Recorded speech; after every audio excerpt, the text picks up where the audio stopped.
السلام عليكم. هادو الساكنات بلاد الريسوني المشروع الملكي ديال دار الصفيح. هاد الناس هادو ما استافدوش، تم الاضطهاد ديالهم ومنحوا واحد البقعه ديال 140 متر، وهادو هما الساكنه ديال الحي راه ما استافدوش. كاين اللي ماشي من الحومه واستافد، وهذا الدليل عندنا بالاسماء ديك الشيء. وبزاف ديال ديال الخروقات في هذا الميدان هذا، وهاد الناس راه اكثر من عامين هما غاديين جايين لهنايا، وباقي السلطات ما بغاش تستجيب للمطالب ديال الشعبيه. هما مطالب عادله، هو السكن، ما خصهم هادو لا فيصل لا والو، خصهم مطالب ديال السكن، خصهم السكن هاد الناس هادو.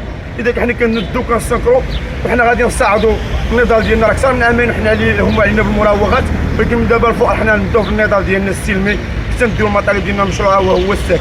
عاش المالي، عاش المالي، عاش المالي، عاش المالي. حنا كنطالبوا حقنا. عاش سيدنا الله ينصرو.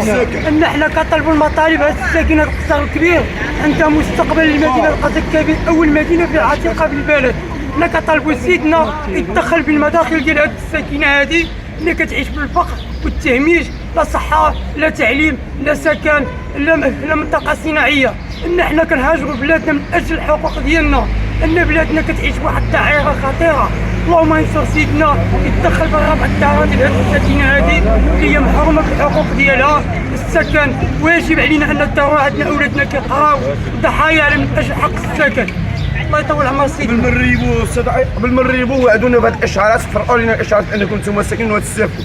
مي ريبنا دابا كيعاود الاشعار سير في الزكوك، الواحد كيعاود سير اليوم غدا اليوم غدا، مع العلم ان البقعه شيطان تسمى بلاد الريسوني. عدد ديال البقعه بغينا اصلا من المصالح الاساسيه، اما لما السعاده راه باقا كامله صالحه، كامله باقا خاويه السكن.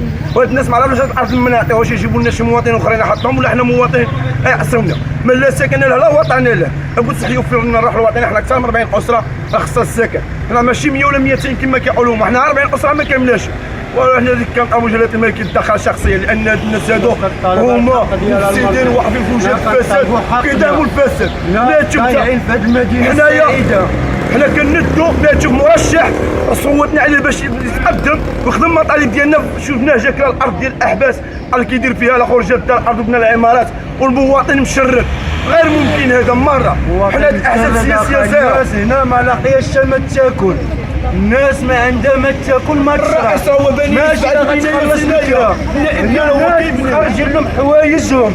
ناس ما عندهمش مره بتاتا، ما عندهمش في هذه المدينه السعيده لا خدمه لا عساك السكن غيوصلوا ويخلص شي واحد فيهم هنا الكرا. مين يخلصوا؟ راه اسره مجموعين هنايا عائله. الا استفد واحد وبنى واحد 40 متر كاريه راه كتدخل فيها امه. هاد الناس راه ما عندهمش اللي كتشوف. هاد الناس مقاول الدوله، ماشي شي واحد غنجيو حنا غنستافدوا من الدوله. لا، حنا ما كنستافدوش من الدوله اولا غنستغلوا الدوله. لا، حنا تحت القانون كنطالبوا الحق ديالنا. حنا كنطالبوا الحق ديالنا كمواطن مغربي. عاش الملك، عاش وهذا اللي كيهضر معاكم، هذا الانسان اللي كيهضر معاكم مقابل هاد الناس الحي راه فورس ارمي رويال قطريان بطيون مينيسيونير. ها حنا مدمرين، ها حنا ضايعين، ما عندناش، ولادنا مترشين، ما خدامينش، شنو غنعملوا؟ اذا هذا هو الحق ديالنا. عاش الملك. ما كنطالبوا حتى شي حاجه، حنا ما غنحرقوا راسنا، ما غادي نديروا شي حاجه اللي غادي تفوت السلطه. حنا ما نديروا حتى شي حاجه. كما جاو عندنا في السلم وريبوا لنا في السلم، حنا نديو حقنا في السلم صافي. واش هاد الناس هادو مساكين شنو عندهم؟ وريني هاد الناس. هاد الناس ما عندهم والو، عندهم الله، ما عندهم حتى شي حاجه. ما عندهم حتى شي حاجه. هاد الناس عندهم الله كامل. واش شي واحد عنده شي حاجه وغادي يجي يبيع السطون عند وجهه امام هاد الشارع، يبيع الكرامه ديالو.